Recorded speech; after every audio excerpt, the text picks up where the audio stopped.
America के राष्ट्रपति Donald Trump ने एक बार फिर ईरान को लेकर एक बहुत बड़ा और बेहद खतरनाक बयान अब दे दिया है और लास्ट वार्निंग भी दी है, जिसमें उन्होंने चेतावनी दी है कि अगर आज रात तक कोई समझौता नहीं हुआ तो एक पूरी सभ्यता, एक सिविलाइजेशन खत्म हो सकती है। ट्रंप ने अपने social media platform truth social पर लिखा है कि आज रात एक पूरी सभ्यता मर सकती है और वे कभी वापस नहीं आएगी। मैं ऐसा नहीं चाहता, लेकिन ऐसा हो सकता है।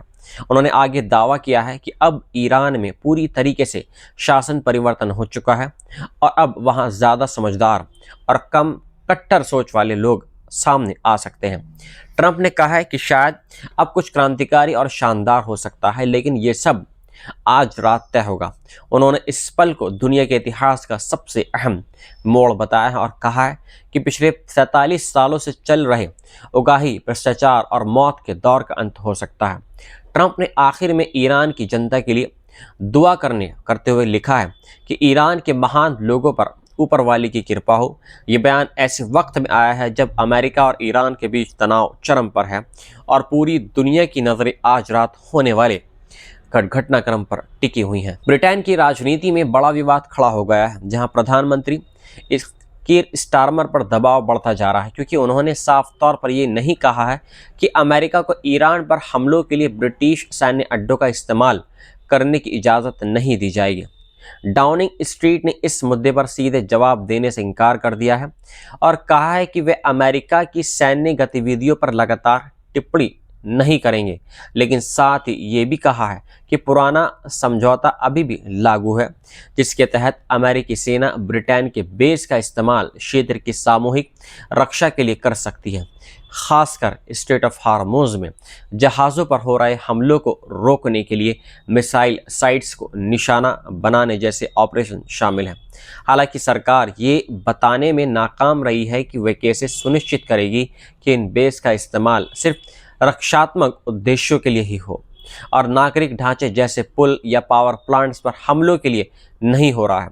इस बीच लिबरल डेमोक्रेटिक नेता एड डेवे ने कड़ी चेतावनी देते हुए कहा है कि अगर सरकार ने साफ लाइन नहीं खींची तो ब्रिटिश जमीन का इस्तेमाल जंग के अपराधों के लिए हो सकता है, जिससे सरकार की नैतिक और कानूनी जिम्मेदारी तय होगी।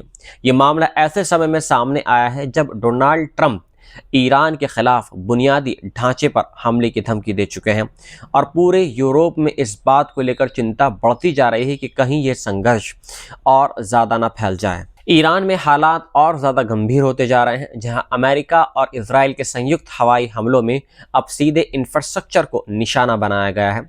ईरानी अधिकारियों के मुताबिक कौम के पास एक पुल और कशान में रेलवे लाइन वाले पुल पर हमला किया गया है, जिससे बड़ा नुकसान हुआ है। कशान में इस हमले में 2 लोगों की मौत भी बताई गई है और 3 लोग इसमें घायल बताए जा रहे हैं, जिसकी पुष्टि क्षेत्रीय सुरक्षा अधिकारी अकबर सालेही ने की है। वहीं उत्तर ईरान में तब्रीज को तेहरान से जोड़ने वाला अहम हाईवे भी हमले के बाद बंद कर दिया गया है। बताया जा रहा है कि तब्रीज से करीब 90 किलोमीटर दूर एक ओवरपास ब्रिज को निशाना बनाया गया है। इस बीच कर्ज शहर में भी रेलवे ट्रैक पर हमला हुआ है, जहां ईरानियन रेड क्रिसेंट सोसाइटी के रेस्क्यू कर्मी घायलों को स्ट्रेचर पर ले जाते हुए देखे गए हैं। कुछ वीडियोस में ये हमले ऐसे समय में हो रहे हैं जब क्षेत्र में जंग लगातार फैल रही है और नागरिक ढांचे को निशाना बनाया जा रहा है। हालात और ज़्यादा खतरनाक होते जा रहे हैं। अमेरिका के राष्ट्रपति डोनाल्ड ट्रंप ने एक बार फिर ईरान को लेकर बेहद सख्त और विवादित बयान दे दिया है, जिसमें उन्होंने साफ कहा है कि अगर तेहरान उनकी शर्तों को नहीं मानता है तो ईरान के ऊर्जा, संचार और पानी जैसे अहम इंफ्रास्ट्रक्चर को पूरी तरीके से तबाह कर दिया जाएगा। ट्रंप ने कहा है कि हम इस देश को मिटा रहे हैं और मुझे ये पसंद नहीं है, लेकिन हम ऐसा कर रहे हैं। अगर उन्होंने हार नहीं मानी तो उनके पास न पुल बचेंगे, न बिजली घर और न कुछ भी नहीं। ये बयान उन्होंने व्हाइट हाउस के कार्यक्रम के दौरान दिया है, जहां उन्होंने ये भी दावा किया है कि ईरान ने पिछले 1 महीने में 45,000 लोगों को मार दिया है।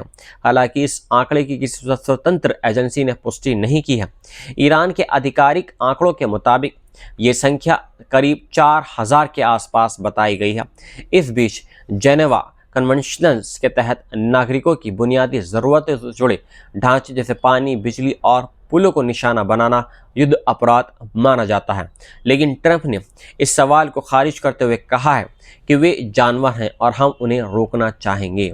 उन्होंने ये भी दावा किया है कि ईरानी लोग आज़ादी के लिए बमबारी सुनना चाहते हैं। उधर आर्मेनिया में ईरान के राजदूत खलील शिरगुलामी ने ट्रंप के मैक्सिमलिस्ट रवैये को खारिज करते हुए कहा है कि अमेरिका ने पहले भी कूटनीति को धोखा दिया है, बातचीत को बीच में ही रोक दिया और जो बातचीत हो रही थी उसमें उन्होंने ईरान को धोखा दिया है और उन्होंने इसी बीच मिसाइल अटैक भी किया है।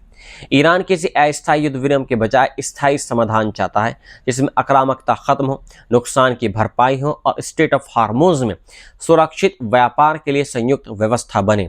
इस बीच पाकिस्तान की तरफ से एक नया प्रस्ताव इस्लामाबाद अकॉर्ड्स सामने आया है जिसमें पहले सीज़फायर और फिर 15 से 20 दिनों में व्यापक समझौते की बात कही गई है। लेकिन ईरान ने फिलहाल किसी भी तरह के सीज़फायर को लेकर आपत्ति जताई है। ट्रंप ने कहा है, यहां तक बोल दिया है कि अगर उनके हाथ में होता तो वे ईरान का तेल सीधे अपने कब्जे में ले लेते और स्टेट ऑफ हार्मूज पर भी अमेरिका का कंट्रोल होना चाहिए क्योंकि उनके मुताबिक हम जीत चुके हैं। वहीं ज़मीन पर हालात बेहद बहुत तनावपूर्ण बन चुके हैं जहां हार्मूज से गुजरने वाले जहाज़ों के लिए अब अलग अलग नियम लागू किए जा रहे हैं जिसमें कुछ देशों को सुरक्षित रास्ता मिल रहा है जबकि अमेरिका और इजराइल से जुड़े जहाज़ों को रोका जा रहा है जिससे वैश्विक ऊर्जा संकट और भी गहरा सकता है। ईरान की राजधानी तेहरान में रात भर हुए हवाई हमलों ने हालात को और ज़्यादा गंभीर बना दिया है जहां ईरानी सरकारी मीडिया के मुताबिक एक यहूदी उपासना स्थल रफ़ीनिया सिनागॉग तबाह हो गया है। बताया जा रहा है कि इस सिनागॉग में रखी सदियों पुरानी पवित्र तौराह की किताबें मलबे के नीचे दब गई हैं और उन्हें भारी नुकसान पहुंचा है। इस जानकारी की पुष्टि ईरानी संसद में यहूदी समुदाय के प्रतिनिधि हुमायून सामया नस्फबादी ने की है। वहीं अमेरिका ने इस जंग को लेकर राजनीतिक टकराव भी तेज हो गया है जहां हकीम जाफरीज ने कहा है कि डेमोक्रेट्स फिर से वोट लाने जा रहा है ताकि ईरान में सैन्य कार्रवाई को सीमित किया जा सके। उन्होंने चेतावनी दी है कि कांग्रेस को तुरंत कदम उठाना चाहिए ताकि डोनाल्ड ट्रंप की लापरवाह जंग को रोका जा सके और दुनिया को तीसरे विश्व युद्ध की ओर जाने से बचाया जा सके।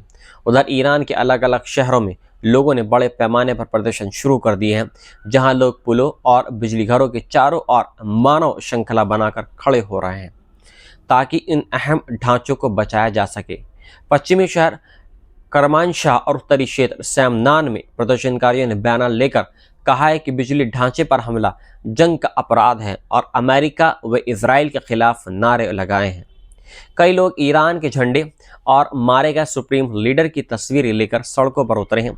हालांकि ये साफ नहीं है कि ये प्रदर्शन खुद हो रहे हैं या सरकार के द्वारा आयोजित किए जा रहे हैं, लेकिन इतना ज़रूर तय है कि जंग अब सिर्फ सैन्य नहीं बल्कि सामाजिक और राजनीतिक स्तर पर भी तेज फैलती जा रही है।